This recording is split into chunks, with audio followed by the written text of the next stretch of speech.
Proteins proteins ऐसे molecules हैं जो अमाइनो एसिड से मिलकर बनते हैं और बॉडी की प्रॉपर फंक्शनिंग के लिए बहुत ज़रूरी होते हैं।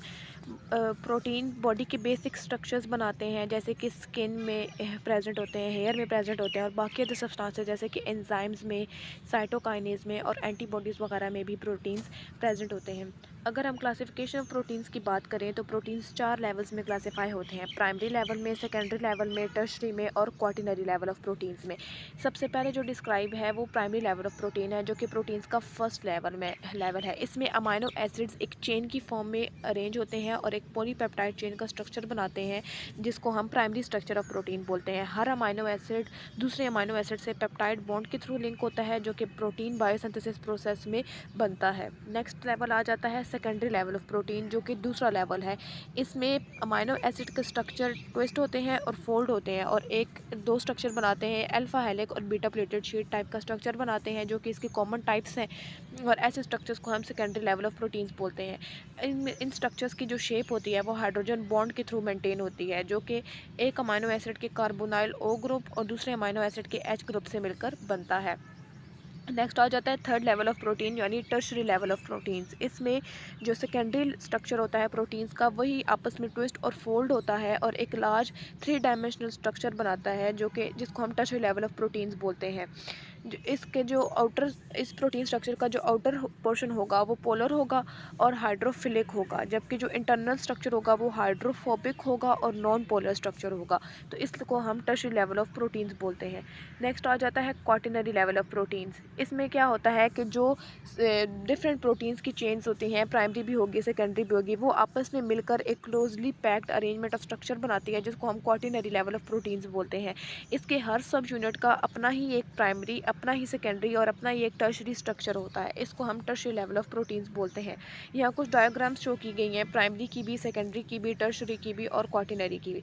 जैसे कि प्राइमरी स्ट्रक्चर ऑफ प्रोटीन्स देखें तो वो एक चेन की फॉर्म में अरेंज है, सेकेंडरी की देखें तो वो अल्फा हेलिक्स और बीटा प्लेटेड शीट की फॉर्म में अरेंज है, और जो टर्शरी स्ट्रक्चर है वो सेकेंडरी स्ट्रक्चर की ही इनफोल्डिंग से मिलकर बना है, और जो क्वार्टिनरी स्ट्रक्चर है वो इन तीनों का मिक्सचर है, यानी एक क्लोजली पैक्ड स्ट्रक्चर बनता है, जिसको हम क्वार्टिनरी प्रोटीन स्ट्रक्चर बोलते हैं। नेक्स्ट आ जाते हैं यहाँ पे सोर्सेज ऑफ प्रोटीन, यानी हम प्रोटीन्स को किन किन सोर्सेज से ले सकते हैं। वैसे तो प्रोटीन्स के बहुत सारे सोर्सेज हैं, लेकिन यहाँ पे कुछ ही डिस्क्राइब हैं, जिसमें सबसे पहले है सैल्मन।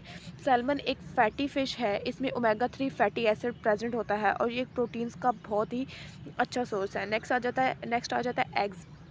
जो एग्स होते हैं वो हम डेली लाइफ में भी बहुत ज़्यादा यूज़ कर रहे होते हैं, और ये एक प्रोटीन्स का एक एक्सीलेंट सोर्स है। इसमें बहुत ज़्यादा न्यूट्रिएंट्स होते हैं और ये हेल्पफुल होता है, और एक लार्ज एग में तकरीबन 6.3 ग्राम्स ऑफ प्रोटीन्स प्रेजेंट होते हैं। नेक्स्ट आ जाता है मिल्क। जो काऊ का मिल्क होता है वो प्रोटीन्स का बहुत एक्सीलेंट सोर्स होता है, और जो जो लोग देहात वगैरह में रहते हैं उनके लिए तो ये बहुत ईजीली अवेलेबल होता है उनको। एक कप मिल्क के अंदर तकरीबन 8 ग्राम ऑफ प्रोटीन्स प्रेजेंट होते हैं। नेक्स्ट आ जाता है नट बटर्स। नट बटर्स में पीनट बटर्स भी आ जाते हैं, आलमंड बटर्स भी आ जाते हैं, और ये बहुत इजी और क्विक सोर्स है प्रोटीन्स का, और इसको हम डाइट में ऐड करें तो हेल्पफुल होते हैं। नेक्स्ट आ जाते हैं आलमंड्स, यानी नट्स की बात की जा रही है तो वो एक्सीलेंट सोर्स है हेल्दी फैट्स का। नेक्स्ट आ जाते हैं यहाँ पे प्रोटीन थेराप्यूटिक्स के, प्रोटीन किस तरीके से हमारे मेडिकल फील्ड में यूज़ हुए हुए हैं। तो जो थेराप्यूटिक प्रोटीन्स होते हैं वो कैंसर के ट्रीटमेंट में, HIV के ट्रीटमेंट में वगैरह में यूज़ होते हैं, और बाकी भी डिफरेंट डिजीज़ के ट्रीटमेंट में हम प्रोटीन्स को यूज़ करते हैं। मोनोक्लोनल एंटीबॉडीज़, IFNs और साइटोकाइनिन्स, ये कुछ मैक्रोमोलिक्यूल थेराप्यूटिक प्रोटीन्स की एग्जांपल्स हैं। यहाँ पे अब फंक्शंस ऑफ प्रोटीन्स की अगर बात की जाए तो प्रोटीन्स बहुत सारे फंक्शन परफॉर्म करते हैं, जैसे कि बॉडी कंपोजिशन।